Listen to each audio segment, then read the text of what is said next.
Tiga sikap atau tiga karakter tadi menjadi contoh buat kita. Mana yang mau kita ikutin, mana yang kita hindari. Allah berikan rezeki kepada kita kelapangan keberkahan hidup, bersyukur. Ketika diberi sedikit kekurangan, ya wayahna. Dan ntar juga ada lagi. Kemarin juga kita baik-baik aja.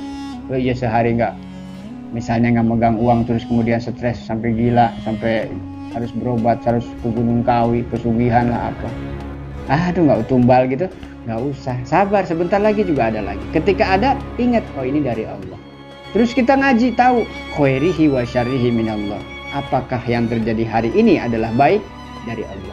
Ternyata merasa kurang baik hari ini, biasanya mah ada, lancar, inilah mungkin belum rezekinya kali. Ya udah, selesai sampai di situ, cash close. Ila hadratin Nabi Muhammad sallallahu alaihi wasallam. Al-Fatihah. A'udzu billahi minasyaitonir rajim. Bismillahirrahmanirrahim. Faslun alladzi Assalamualaikum warahmatullahi wabarakatuh. Waalaikumsalam warahmatullahi wabarakatuh. Ila hadratin Nabiyil Mustafa Rasulillah sallallahu alaihi wasallam wa nahusu khasatan sahibu hadzal kitab Tanbihul Ghafilin wa Bustanul Arifin ma nafa'anallahu bi'ulumihi wa bi barakati masyayikhi fi buntat sampai kullihim.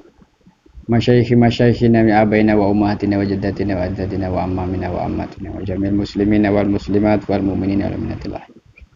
Al-Fatihah. A'udzu billahi minasyaitonir rajim. Bismillahirrahmanirrahim. Ar-Rahmanir-Rahim. Ihdinas siratal mustaqim. Alaihim ghairil maghdubi alaihim waladdallin. Bismillahirrahmanirrahim. Babul kibru. Al-kibru itu sombong. Takabur kalau bahasa kita. Takabur itu dari bahasa Arab takabbaro, ya takabbaru, takabburon. Takabur artinya sombong.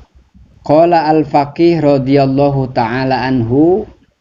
Al-faqih berkata, meriwayatkan dari haddatsana Muhammad al-Fadl, haddatsana Muhammad bin Ja'far, haddatsana Ibrahim bin Yusuf, haddatsana Sufyan bin Mu'sir, annahu qala, dan seterusnya. An Abi Hurairah radhiyallahu ta'ala anhu an Rasulillah sallallahu alaihi wasallam annahu qala, sesungguhnya Rasulullah bersabda, salasatun, tiga golongan, la yukallimuhumullahu, tidak pernah Allah ajak bicara, dibiarin, enggak dihiraukan. Salasatun la yukallimuhumullahu, ada tiga golongan orang yang Allah tidak pedulikan. Yaumal qiyamati, pada hari kiamat nanti, la yang duru ilaihim, wala yang duru ilaihim, juga Allah tidak akan menoleh kepada mereka. Walahum azabun alim, dan bagi mereka azab yang pedih, naudzubillah. Ada tiga orang, tiga golongan orang. Tiga golongan orang, di mana nanti pada hari kiamat, di saat terjadi kiamat, kemudian habis semua, setiap yang bernapas mati, buminya hancur, semesta ini sudah tidak ada lagi, maka dibangunkanlah semua di padang mahsyar, ditandai dengan tiupan sangkakala yang kedua. Maka bangkitlah orang semua. Di situ hari disebut Yaumul Mahsyar, hari digelar perkara. Kalau dalam sidang pidana, gelar perkara setiap orang dengan persoalannya masing-masing, sendiri-sendiri. Maka tidak mungkin kita peduli sama orang, tidak ada waktu, tidak ada kesempatan. Tiga orang ini tidak ada yang Allah lihat, Allah pedulikan, Allah acuhkan, ya tidak dihiraukan saja. Di saat tidak ada lagi yang bisa kita minta pertolongan kepada siapapun di situ kecuali Allah. Nah, maka Yaumul Mahsyar, Yaumil Ba'ats, hari kebangkitan, Yaumul Mizan, hari ditimbang, Yaumul Sirat, hari di mana sirat dibentangkan, Yaumul Hisab, di mana hitung-hitungan amal di situ dihadapkan kepada semuanya. Di saat itu kan orang semua berharap hanya kepada Allah, tidak ada lagi. Bahkan yang kafir sekalipun minta kepada Allah supaya dihidupkan walaupun sesaat. Ya Allah, kembalikanlah kami ke bumi, ke dunia sebentar saja, maka kami akan beriman. Di ayat lain mengatakan, ya Allah, kalau kayak begini jadikanlah kami debu dulu di waktu di dunia, supaya tidak ada masalah perhitungan. Nah, ternyata ada orang tiga golongan ini yang la yukallimuhumullah, Allah tidak mengajak bicara. La yanzuru ilaihim, Allah tidak menoleh. Semua cari perhatian, dia dibiarkan sama Allah. Walahum adzabun alim, juga mereka mendapatkan azab yang alim, alim pedih. Ini keliru, jangan, makanya saya sering ingetin bedanya ain dengan hamzah. Kalau Bang Aldi baca ini nih, coba saya baca alimun. Coba Bang Aldi baca. Ini baca alimun. Nah, kan? Kalau ini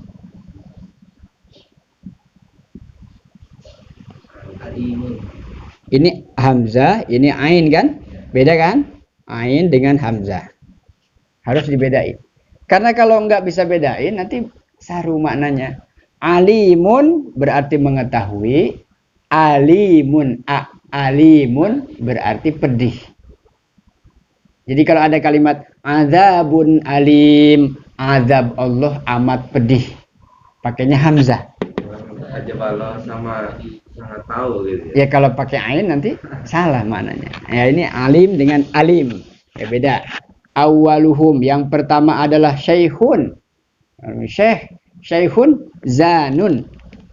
Satu, syekh itu aki-aki. Orang tua, orang lanjut usia. Bahasa yang mudah. Usia yang berzina.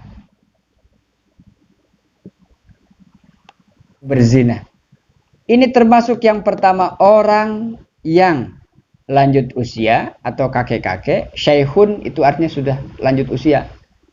Dia berbuat zina di usia sebegitu renta tuh. Zina, coba. Termasuk orang yang tidak mendapatkan rahmat, tidak mendapatkan perhatian, dicuekin di akhirat, dia yaumul qiyamah. Satu. Yang kedua adalah malikun kadzabun, pemimpin yang berdusta. Pemimpin dusta. Tentang apa? Janji, program, apa saja. Pemimpin tidak harus presiden gitu. Apakah bupati, wali kota, kecamatan ya camat, di kelurahan ya lurah, di RT ya Pak RT. Kita di keluarga ya ayah, pemimpin bohong. Yang berdusta dalam konteks dusta ini yang memang dosa kalau berbohong. Tidak jujur kan, lawannya begitu. Kemudian yang ketiga adalah yang tidak mendapatkan perhatian dari Allah pada hari kiamat. Ailun mustakbirun. Ail ay fakirun. Fakir, orang fakir yang sombong. Udah nggak punya, malas ibadah, sombong. Ya, apa yang diandalkan itu? Jadi itu tiga golongan orang yang tidak mendapatkan perhatian Allah pada hari kiamat adalah orang lanjut usia yang sudah kakek-kakek kemudian dia berbuat zina. Kemudian yang kedua adalah pemimpin yang apabila dia berdusta. Yang ketiga adalah orang fakir yang tidak sabar, malah sombong. Udah fakir nggak mau sabar. Ketika dia disuruh taat, diajak ibadah, diajak baik, dia bilang terserah saya lah, hidup-hidup saya. Padahal ya dia tidak punya, mau makannya susah, apa susah diajak taat sama Allah. Terus dia nasihatin sama kita, perbaiki saja akhiratnya, nanti Allah perbaiki dunianya. Urusan gue ini. Kemudian an Abi Hurairah radhiyallahu taala anhu, yang kedua yang selanjutnya, an Rasulillah sallallahu alaihi wasallam qala uridu disodorkan alayya kepadaku awalu salasatin yadkhulunal jannah. Rasulullah diberikan catatan oleh Allah, diserahkanlah itu catatan daftar nama ala awalin salasatun yadkhulunal jannah wa awalun salasatun yadkhulunan nar. Ada tiga golongan yang masuk ke dalam surga, ada tiga golongan yang masuk ke dalam neraka. Rasul dikasih tulisannya, catatannya. Ini ya Rasulullah, ini umatmu yang tiga golongan ini masuk ke dalam surga, tiga golongan ini masuk ke dalam neraka. Rasul lihat apa itu tulisannya. Yadkhulunan nar fa amma awwalu salasatin, adapun yang pertama, tiga golongan pertama yadkhulunal jannah, mereka yang masuk ke dalam surga adalah fasyahidu, yang pertama orang yang mati syahid. Secara umum mati syahid adalah orang yang mati dalam keadaan taat kepada Allah dan meninggalkan maksiat. Syahid secara umum. Secara khusus dia syahid adalah ketika di medan perang, jihad fisabilillah. Secara khusus lagi, seorang ibu yang sedang hamil, kemudian sampai pada waktu melahirkan, dia sekuat tenaga, kerahkan lahirnya, batinnya, dipertaruhkan hidupnya, melahirkan seorang anak, meninggal. Syahid juga. Orang yang tenggelam di laut, menyelamatkan diri dengan sekuat tenaga, kemudian pasrah, ya Allah, la haula wala quwata illa billah, lah, masuk ke dalam terus mati. Syahid juga. Ini banyak syahid. Secara umum istilah syahid ini mereka yang dipersaksikan di dalam ketaatan kepada Allah Subhanahu wa taala. Ada hamba yang punya kekayaan, yang cukup kehidupannya bahkan berlebihan, tetapi tidak disibukkan, lam yushghilhu ad-dunya an ta'ati rabbih. Orang kaya tetapi tidak disibukkan, kekayaannya itu tidak membuat dia lupa kepada Allah, kepada ketaatan kepada Allah. Nanti tuh argumentasi di hadapan Allah begini. Ada orang kaya datang, ya Allah, saya tuh lupa ninggalin sholat, saya sering tinggalkan karena saya tuh ngurus perusahaan. Selesai rapat di sini keburu asar, nggak keburu rapat di sana. Terus ada telepon dari pengirim, yang satu lagi mau meeting segala macam. Jadi saya tuh bukan sengaja ninggalin sholat, tapi karena sibuk ngurusin bisnis saya, kekayaan saya. Kata Allah, kayak mana kamu dengan Sulaiman? Gitu. Ya kayak Nabi Sulaiman. Apakah Nabi Sulaiman meninggalkan kewajibannya kepadaku sebagai seorang hamba? Tidak ada alasan kita tidak taat. Makanya itu intinya. 3 golongan orang yang masuk ke dalam surga. Yang pertama adalah syahid. Yang kedua adalah raja atau orang kaya yang dia bisa taat kepada Allah, konsisten dalam kesibukannya, mengurus kekayaannya. Jadi kaya yang berkah itu maksudnya itu. Kaya sibuk dengan bisnis usahanya yang menghasilkan uang banyak, tapi tidak melalaikan dia kepada Allah. Malah semakin termotivasi buat ibadah. Wa fakirun dhaifun du'yalin. Orang fakir yang dhaif, dia punya keluarga, tapi dia tidak putus asa, apalagi sombong. Jadi peluang orang kaya bisa masuk surga? Bisa. Ketika kekayaannya tidak membuat dia lupa. Orang fakir banget.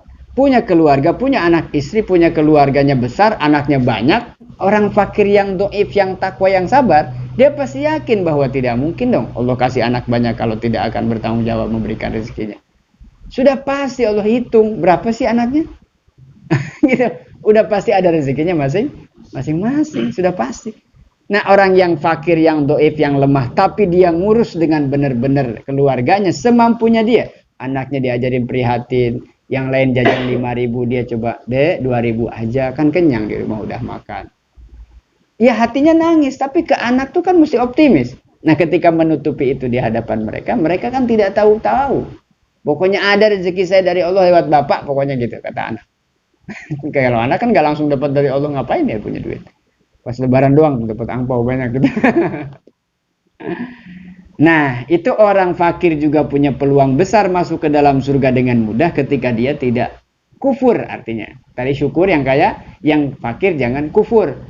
Awalnya sih kufur cuma ucapan. Lama-lama kufurnya di keyakinan. Hanya malas, gak mau sholat, gak mau ibadah, apa sama aja. Kemarin sholat, sekarang gak sholat, gini-gini juga. Gak ada perubahan hidup saya. Ngaji gak ngaji ya begini. Datang ke masjid, ya biasa aja, gak ada perubahan. Ngapain juga, ibadah. Itu kufur ucapan itu. Lama-lama keyakinannya, dia yakini bahwa sholat itu gak akan ada dampak apa-apa. Sholat gak sholat sama, padahal beda dong. Masa ya samain sholat ya. Pasti beda orang yang wudhu sama yang gak wudhu. Bahkan dalam Quran, apakah sama orang yang mengerti dengan tidak mengerti? Itu kan yang membedakan mana alim dengan mana jahil. Golongan yang ketiga tadi masuk surga adalah syahid, raja atau orang kaya yang tidak menjadikan hartanya menyebabkan lalai kepada Allah. Yang ketiga adalah orang fakir yang taat, yang sabar. Kemudian wa awwalu salasatin yadkhuluna, yang 3 golongan selanjutnya yang masuk kepada neraka, ke dalam neraka adalah apa? Orang yang kaya raya, yang punya kecukupan tapi pelit lah gitu bahasanya. Ya, pelit itu kan rasanya tuh merasa ketakutan. Ketika orang hubud dunya, tulul amal, senang dunia, angan-angannya panjang. Kalau saya punya uang 1 juta terus saya kasih kan berkurang. Cari laginya kan susah, emang kata gampang. Akhirnya nggak mau ngasih karena dianggap kalau dikasihin pasti berkurang. Padahal dalam Quran jelas Allah akan lipat gandakan ketika niat ibadah tidak diikuti dengan menyakiti, ngumpat, kemudian terpaksa, harus ikhlas karena Allah. Allah hitung itu semua. Nah, ketika terjadi seperti itu, maka orang yang kaya kemudian tidak mau mengeluarkan kewajiban zakatnya kepada mereka yang berhak. Yang kedua, golongan yang masuk ke dalam neraka dari tiga golongan ini adalah fujur, fakirun, fujurun. Fakir, lacut, fujur itu kebalikan tadi. Kalau tadi fakir yang doif, yang sabar, sekarang ada fakir yang doif, lemah, tidak punya apa-apa, tapi dia malah berbuat lacut. Itu bahasa makna Jawanya yang pas, lacut, membangkang lah gitu. Kalau sekedar dia nggak sholat, atau ini sih ngomongnya nggak caprak gitu loh. Nggak caprak bahasa Sunda tuh. Ngomong apa-apa diomongin nggak jelas gitu. Ngomel-ngomel lah, apa itu ngaji, apa itu sholat, nah gitu. Karena apa sih? Karena fakir, dia tidak merasa mendapatkan rezeki, akhirnya dia marah-marah. Sama siapa aja disalahin. Bahkan kehidupan salah. Allah disalahin, tetangga disalahin, orang tua disalahin. Kemudian sedikit selek, masalah sedikit, temperamen langsung berbuat kriminal. Bapaknya dianiaya, ibunya, adiknya, siapa saja. Karena dia emosi dari kefakirannya. Maka Rasul pernah mengatakan, kadal fakru ayyakuna kufron. Kadang-kadang, sering banget kalau sudah kufur, kalau tidak sabar, fakir tidak sabar, pasti terjerumus dalam kekufuran. Artinya lama-lama dia akan berpikir putus asa, kriminal lah dia, putus asa bunuh diri lah, dan seterusnya. Jadi yang pertama adalah raja yang tidak adil, ya. Kalau tadi kan berarti yang pertama orang yang raja tuh adil pemimpin dalam memimpinnya. Kemudian yang kedua barulah orang kaya yang tidak mengeluarkan zakat. Yang ketiga adalah orang fakir yang dia lalai bahkan berbuat membangkang kepada Allah. Qala innallaha ta'ala yabghudu salasatu nafarin. Di dalam Quran atau Allah juga menegaskan kepada Rasulullah, sesungguhnya Allah sangat amat marah kepada tiga golongan. Baghdotun ba'duhu li salasu minhum asyaddu awwaliha yabghudul fusaq. Yang pertama yang Allah marah tuh Allah murka. Murkanya Allah kepada siapa? Yang pertama adalah fusak, orang-orang yang fasik. Nah, dia menampakkan kemaksiatannya bahkan membanggakan. Perbuatan jelas dosa, jelas dilarang, jelas maksiat, kok bangga bahkan dipublikasi. Padahal Allah menutupi aib dosa setiap orang sampai dia membukanya sendiri. Berbuat maksiat bangga. Minum, iya, 2 botol. 2 teler. Saya sekrat biasa aja. Sekrat nggak teler, ngomongin minuman keras. Kok bangga? Terus bangganya di mana? Bagusnya tuh apa gitu? Ustadz itu kan umum, guru ngaji, guru sekolah, guru kan banyak tuh istilah di sekolah formal malah banyak. Guru olahraga. Dia dikenal sebagai panutan, tetapi dalam kesehariannya tidak menunjukkan sebagai figur. Jadi status sosial itu penting, iya. Artinya bukan kita memproklamirkan saya nih ustadz, saya nih guru. Enggak. Orang akan lihat perilakunya. Sehingga jangan sampai ada kata-kata, ongko guru, ongko gitu, gitu ongko haji, ongko pelit, kan gak nyambung tuh. Ongko ustadz tapi sombongnya minta ampun. Emang ustadz gak ngaji bab sombong ya? Ustadz tapi pelit, emang gak pernah dengar ayat sedekah gitu dalam kitab? Kan gak ketemu lah itu. Antara zahir dan batin, ucapan perbuatan masih sejalan selaras tuh di situ, maksudnya akhlak Rasulullah dicontohkannya begitu. Au asyaddu. Wasani yang kedua fi ba'dil bukhala, orang-orang yang pelit Allah juga sangat benci. Kemudian wabughdhuhul ghina, Allah juga benci kepada orang yang kaya juga pelit juga, asyaddu. Orang yang tidak punya pelit Allah benci. Tapi orang kaya pelit lebih benci. Kalau yang nggak punya sedekahnya berkurang, Allah nggak suka karena harusnya dia sedekah nggak pakai uang ya pakai tenaga. Wasalisu yabudul mutakabbirina wa bughdhatul lil fuqaril mutakabbir. Allah juga benci kepada orang sombong, tetapi lebih benci kepada orang yang sudah fakir, dia sombong. Wa yuhibbu salasatan, Allah juga mencintai, kebalikan daripada yang dibenci berarti yang dicintai. Tafruhab salasati minhum, diantaranya yang 3 juga sama kebalikannya. Wa habbuhu li salasatin minhum asyaddu yuhibbul muttaqin wa hubbuhu lisyab. Ada Allah itu sangat suka kepada orang-orang yang bertakwa siapa saja manusianya, umat Nabi Muhammad, hamba Allah yang bertakwa Allah suka. Yang kecil, yang remaja, yang dewasa, yang bapak-bapak, yang kakek-kakek, nenek-nenek, Allah suka siapa saja yang bertakwa. Tapi Allah lebih suka lebih cinta, lebih senang kepada seorang pemuda yang dia bisa bertakwa. Jadi kalau yang tua udah nggak mau takwa, terus mau ngapain lagi? Sudah tinggal nyesak doang, masih nggak mau sholat. Ini mah ada yang muda, yang panjang masa depannya, usianya masih muda, tapi dia begitu taat ibadah kepada Allah. Tenang aja, kita masih muda, kita nikmatin, kan gitu. Tapi dia enggak. Emang umur siapa yang tahu? Temennya diajak, ayolah sholatlah. Besok juga masih ada sholat mah. Iya, sholatnya elunya ada nggak? Puasa, tahun depan Ramadan masih ada. Ramadannya sih insya Allah masih ada. Nah elunya nih, siapa yang jamin? Kamunya masih ada apa enggak? Ini teman ke teman, biasanya gitu.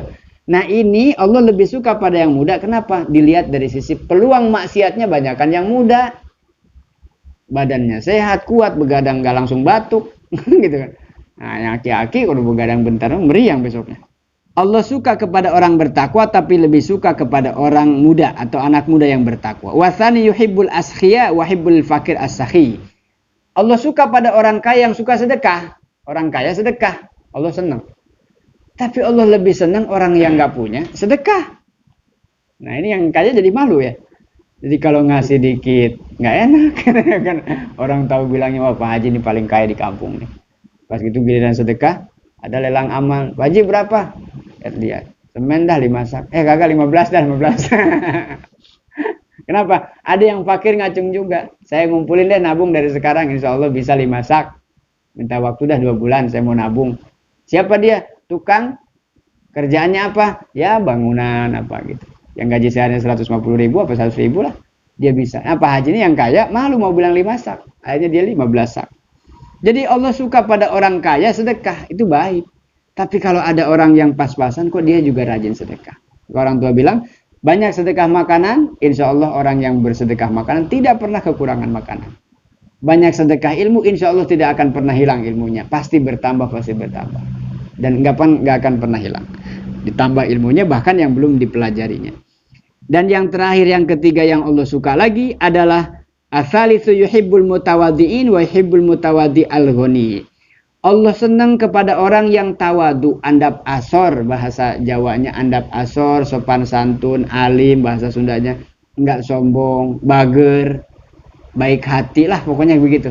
Tawadu ke siapa saja tuh, dia ketemu yang muda, dia ngerasa sepadan, enggak merasa paling tinggi. Ketemu sama yang tua, dia tawadu kayak anak sama bapaknya. Ketemu sama yang bawah, sayang kepada yang lebih tua, hormat kepada yang lebih muda, sayang. Itu pepatahnya kan begitu. Tapi ada yang lebih Allah sukai dari sikap tawadu ini kepada siapa? Orang kaya tapi tawadu. Jarang ini. Ada orang kaya tawadu, gak ketahuan, tahu-tahu masjid jadi. Padahal di depan tuh ngecrek apa ya? Minta sumbangan di jalan tuh apa ngecrek ya? Kagak seberapa sih, tahu-tahu ini loh Pak Haji ini. Dia tuh nggak pernah ngomong, diam-diam tahu-tahu kurang berapa itu masjid. Tahu-tahu gitu. Kurang apa? Sound system aja besok. Tapi dia pas datang di rapat masjid dia nggak mau duduk di depan. Makasih sini aja dah. Enak ngadem. Apa bedanya sama setan yang bilang saya lebih bagus daripada Adam? Iblis kan cuman itu masalahnya. Sedekahnya bagus, haji udah, anaknya soleh semua, mau santri semua. Tapi kalau kepleset tuh dalam hal sombong saja satu. Haji itu sombongnya udah kayak pantau. 3 sikap atau 3 karakter tadi menjadi contoh buat kita. Mana yang mau kita ikutin, mana yang kita hindarin. Yang paling penting buat kita adalah Allah berikan rezeki kepada kita kelapangan keberkahan hidup, bersyukur. Ketika diberi sedikit kekurangan, ya wayahna. Dan ntar juga ada lagi. Kemarin juga kita baik-baik aja. Oh iya sehari misalnya nggak megang uang terus kemudian stres sampai gila, sampai harus berobat, harus ke Gunung Kawi, pesugihan lah apa, cari wadah lah. Aduh nggak tumbal gitu, nggak usah, sabar, sebentar lagi juga ada lagi. Ketika ada, ingat, oh ini dari Allah. Terus kita ngaji tahu, khairihi wa syarrihi minallah. Apakah yang terjadi hari ini adalah baik dari Allah. Ternyata merasa kurang baik hari ini, biasanya mah ada lancar, atau barang dagangan habis, ternyata sekarang banyak sisanya. Biasanya mas saya langsung kalau ada bisnis langsung deal, ini kok lama sampai nggak deal sampai akhirnya nggak ada kabar. Ya Allah, inilah mungkin belum rezekinya kali. Ya udah selesai sampai di situ, cash close. Jangan kemudian berpikir kemana-mana lagi sudah. Oh ini gara-gara ini kan, nggak usah. Dari Allah semua. Nah maka sikap-sikap yang tadi Allah sukai dan Allah benci, hendaknya kita berhati-hati dari yang Allah benci dan kita dekati. Lakukan apa yang Allah suka, karena kita ini mencari keridhaan Allah saja sudah. Tidak ada apa-apa lagi. Hidupnya, matinya, ibadahnya, kegiatan aktivitas dalam kehidupan ini kita serahkan dalam ikrar kepada Allah ketika sholat. Inna sholati wa nusuki wa mahyaya wa mamati lillahi rabbil alamin. Kalau sudah lillahi rabbil alamin, masuk dalam ayat wa ma umiru illa liya'budullaha mukhlishina lahuddin. Orang-orang yang ikhlas itu yang jaminan dari Allah, catatannya tidak akan pernah hilang, bahkan Allah tingkatkan masuk ke dalam surga dengan tingkatan surga yang paling tinggi. Amin ya rabbal alamin. Wallahu alam. Al-Fatihah. A'udzubillahi minasyaitonirrajim. Bismillahirrahmanirrahim. Alhamdulillah. Ar-Rahmanir-Rahim. Maliki yaumiddin. Iyyaka na'budu wa iyyaka nasta'in. Shiratal ladzina an'amta 'alaihim ghairil maghdubi 'alaihim waladdallin. Assalamualaikum warahmatullahi wabarakatuh.